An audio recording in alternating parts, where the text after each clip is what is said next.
আমি তো বাবা মা ভাই সব হারিয়ে সেই ব্যথা শোক বুকে নিয়েও যে জাতির জন্য আমার বাবা জীবন দিয়ে গেছে।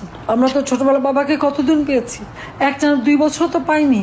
যে বয়সে বাচ্চারা বাবার সাথে স্কুলে যায়, আমরা কি সেই সুযোগ পেয়েছি কখনো? দেখা করতে তো জেল কেটে যেতে হতো আমাদের, আব্বার সঙ্গে দেখা হতো জেল কেটে। এটাই ছিল বাস্তবতা। এই দেশের মানুষকে তিনি গভীরভাবে ভালোবেসেছেন, আমাদের থেকেও মানুষকে বেশি ভালোবেসেছেন। আর সেই দেশে সেই মাটিতে যখন স্বাধীনতা এনে দিলেন, তারপর তাকে নির্মমভাবে হত্যা করা হলো। তারপরেও 6 বছর দেশে আসতে পারিনি, রিফিউজি হিসেবে থাকতে হয়েছিল। পাসপোর্টটা পর্যন্ত জিয়াউর রহমান দেয়নি রেহানার। কোনো দলকে নিশ্চিহ্ন করার জন্য তাদের উপর নির্বিচারে অত্যাচার নির্যাতন করা, সেটা কিন্তু আওয়ামী লীগ করেনি। সকলের মৌলিক অধিকার, গণতান্ত্রিক অধিকার আমরা নিশ্চিত করেছি। আমি যে ভূমিহীন গৃহহীন মানুষকে ঘরবাড়ি তৈরি করে দিয়েছি, সেখানে কিন্তু কোনো দল দেখিনি। আমি যখন সরকার গঠন করেছি, আমার সরকার জনগণের কল্যাণেই কাজ করেছে, জনগণের জন্য, কোনো একটা দলের জন্য না। এটা হলো বাস্তবতা। সমস্ত রাগ আওয়ামী লীগের উপর, সমস্ত দোষ আওয়ামী লীগের, সমস্ত দোষ আমাদের। নির্বিচারে আমাদের উপর অত্যাচার নির্যাতন চলছে, জেল জুলুম চলছে, পাশাপাশি মুক্তিযুদ্ধের চেতনাকে নস্যাৎ করা। আজকে বাংলাদেশের অবস্থাটা কি? এই মুহূর্তে আপনারা দেখেন, দেশটা অচল। কেন? সরকারি কর্মচারীদের যে দুরবস্থা, তাদের চাকরি খাবার জন্য এক অধ্যাদেশ জারি, তার উপর অর্থনৈতিক অবস্থা কি অবস্থা। আজকে আমাদের ব্যবসায়ীরা নিজেরাই বলছেন যে 2 মাসের মধ্যে 50% শিল্প বন্ধ হয়ে যাবে। শ্রমিকরা চাকরি হারিয়ে তারা কোথায়? মেয়েরা ঘরে ফিরে যাচ্ছে কাঁদতে কাঁদতে। যে কোনো একটা ঘরের মধ্যে বাড়িতে ঢুকে যে কি তারা সমন্বয়ক, এখন আবার সেটা নতুন পার্টি হয়েছে এনসিপি আর বিএনপি জামাত, এরা মিলে সেখানে নির্যাতন, লুটপাট, কারো বাড়িতে ঢুকে লুটপাট করা, মারা, অত্যাচার করা, এটা কোন ধরনের কাজ? এটা কোন গণতান্ত্রিক ধারা? এটা কোন স্বাধীনতা? এবং নির্বিচারে কারো কোনো নিরাপত্তা নাই। যখন যাকে খুশি তাকেই হয়রানি, তাকেই গ্রেপ্তার, তার উপরে নির্যাতন, সেটা চালিয়ে যাচ্ছে। অর্থনীতি সম্পূর্ণভাবে ধ্বংসের দিকে। তার উপরে একের পর এক কালো আইন জারি করে যাচ্ছে। ডক্টর ইউনূস এবং তার ওই উপদেষ্টারা কি জনগণের ম্যান্ডেট নিয়ে ক্ষমতা এসেছে? তারা তো এসেছে জঙ্গিদের সহায়তায়, সন্ত্রাসীদের সহায়তায়, খুনিদের সহায়তায়।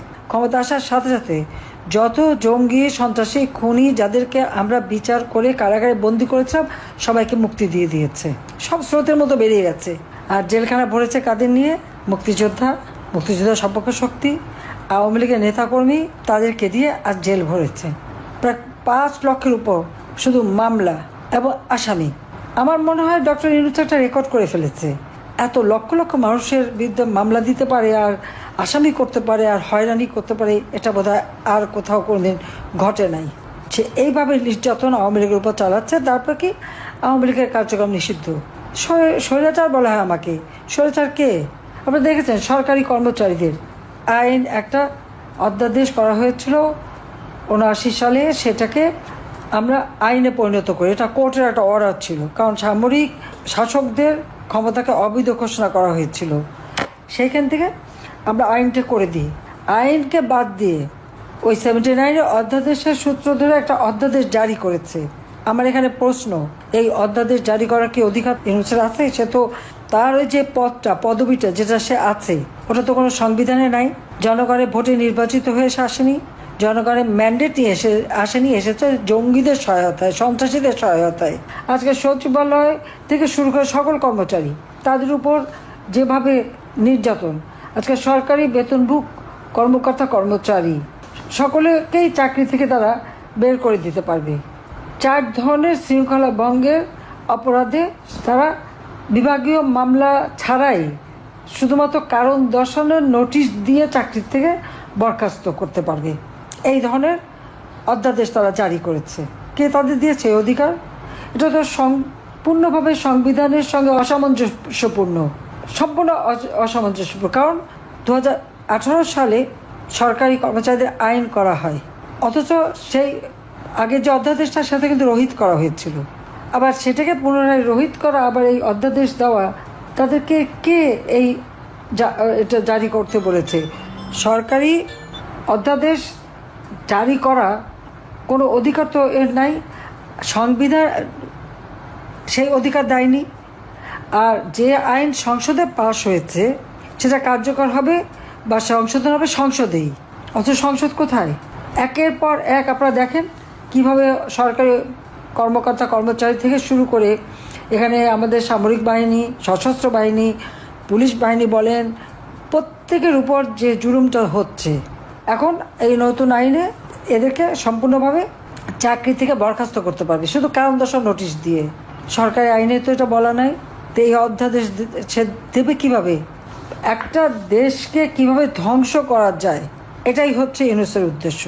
যে দেশটা মাত্র 8 মাস আগে সারা বিশ্বের কাছে উন্নয়নের বিস্ময় ছিল, আজকে সেই দেশটাকে ধ্বংসের কিনারে নিয়ে গেছে। বলেছিল যে আওয়ামী লীগের আমলে, শেখ হাসিনার আমলে সব জিনিসের দাম বেড়ে গেছে, ইউনূসটাকে খুব সস্তায় খাওয়াবে। কোন জিনিসটা সস্তায় খাওয়াচ্ছে? 81 সালে আসার পর থেকে দেশের মানুষের জন্য কাজ করেছি এবং যখনই ক্ষমতা এসেছি দেশের উন্নতি করেছি, মুক্তিযুদ্ধের চেতনা বাংলাদেশকে গড়ে তুলেছি, আর্থসামাজিক উন্নতি করেছি, সারা বিশ্বে বাংলাদেশের সম্মান। আজকে এই একটা ক্ষমতালোভী ইউনূসের কারণে সমস্ত বাংলাদেশের ভাবমূর্তি নষ্ট হয়ে গেছে। আর এখন এমন কোনো শ্রেণী পেশার মানুষ নেই যাদের উপর জুলুম অত্যাচার না হচ্ছে, এমন কোনো শ্রেণী পেশা নেই। চরমভাবে আজকে দেশটাকে ধ্বংসের দিকে নিয়ে যাচ্ছে। কেন? যুদ্ধ অপরাধীদের বিচার করেছিলাম, সেটা আমার অপরাধ? আমার বাবা মা ভাইদের যারা হত্যা করেছে সেই খুনিদের বিচার করেছি, 15 আগস্টের খুনিদের, সেটাই কি আমার অপরাধ? এই যুদ্ধ অপরাধীরা কী করেছে জানেন না? পাকিস্তানি হানাদার বাহিনী গ্রামের পর গ্রাম জ্বালিয়ে পুড়ে ছাড়খাড় করেছে। তাদের দোষর ছিল আলবদর রাজাকার আল শামস বাহিনী। মেয়েদেরকে ধরে যখন ক্যাম্পে নিয়ে যায়, এই রোকেয়া হলে যেভাবে রেপ করেছে এবং নির্যাতন করেছে 25শে মার্চ রাত্রে। যারা সেই ইতিহাস জানেন না, আমি মনে করি এখন ইউটিউবে অনেক সময় অনেক ইতিহাস পাওয়া যায়, একটু দেখবেন পড়ে। তরুণ সমাজকে আমি বলবো তাদের এই ইতিহাস জানা উচিত। এই যে মেয়েদেরকে নিয়ে গেছে, তাদেরকে তো শাড়িটাও পরতে দিত না, একটা পেটিকোট গরমাতে পরে থাকতো। তাদের উপর যেভাবে অত্যাচার আছে, সমস্ত শরীর তাদের ক্ষত বিক্ষত ছিল, কোথাও দাঁতের কামড়, কোথাও বেনেটের খোঁচা। তাদেরকে যখন উদ্ধার করা হয়, উদ্ধার করে এই সমস্ত মেয়েদের চিকিৎসা, পুনর্বাসনের ব্যবস্থা এবং বীরাঙ্গনা নাম দিয়ে তাদের সম্মান দিয়ে গেছিলেন জাতির পিতা বঙ্গবন্ধু শেখ মুজিবুর রহমান। আমার মা নিজে দাঁড়িয়ে থেকে তাদের বিয়ে দিয়েছিলেন। অনেক বাবা মা নিতে চায়নি, তাদের অন্য বাচ্চারা আছে, তাদের বদনাম হবে, সেই জন্য ঠিকানা দিয়েছিলেন এই মেয়েদের, যে তাদের ঠিকানা হবে 32 নম্বর বঙ্গবন্ধু ভবন, পিতার নাম শেখ মুজিবুর রহমান। আর সেই 32 নম্বর যে বাড়ি থেকে জাতির পিতা স্বাধীনতা ঘোষণা দিয়েছেন, যে বাড়িতে জাতির পিতা বঙ্গবন্ধু শেখ মুজিবকে নির্মমভাবে হত্যা করা হয়েছে, আমার পরিবারের সকল সদস্য সহ যে পরিবার ছিল এই নির্যাতিত মেয়েদের ঠিকানা, সেই বাড়িটাও জ্বালিয়ে দিয়েছে, বুলডোজার দিয়ে ভেঙেছে, হাতুড়ি দিয়ে যারা ভেঙেছে আর দাঁত বের করে হেসেছে, তাদের লজ্জা হয় না? মুক্তিযুদ্ধের সমস্ত স্মৃতিগুলি একে একে ধ্বংস করে দেওয়া হচ্ছে, মুক্তিযুদ্ধের সমস্ত ইতিহাস মুছে ফেলা হচ্ছে। মুক্তিযুদ্ধের স্মৃতির জন্য ইতিহাস যদি মুছে ফেলা হয়, তো বাংলাদেশ কোথায় আছে, কোথায় থাকে? বাংলাদেশ নামটাও তো বঙ্গবন্ধু শেখ মুজিবের দেওয়া। যাকে আমি আর সময় নিতে চাই না, আমি সবাইকে ধন্যবাদ জানাই এবং ইতিহাস বিকৃতি থেকে বাংলাদেশ মুক্তি পাক, আর এই দুঃশাসনের হাত থেকে বাংলাদেশ মুক্তি পাক। যত আমাদের বন্দী আছে সবাইকে মুক্তি দিতে হবে, সমস্ত মিথ্যা মামলা প্রত্যাহার করতে হবে। আর আইসিটি এটাও বেআইনি। 73 সালে আইন করে আইসিটি করা হয়েছিল যুদ্ধ অপরাধীদের বিচারের জন্য।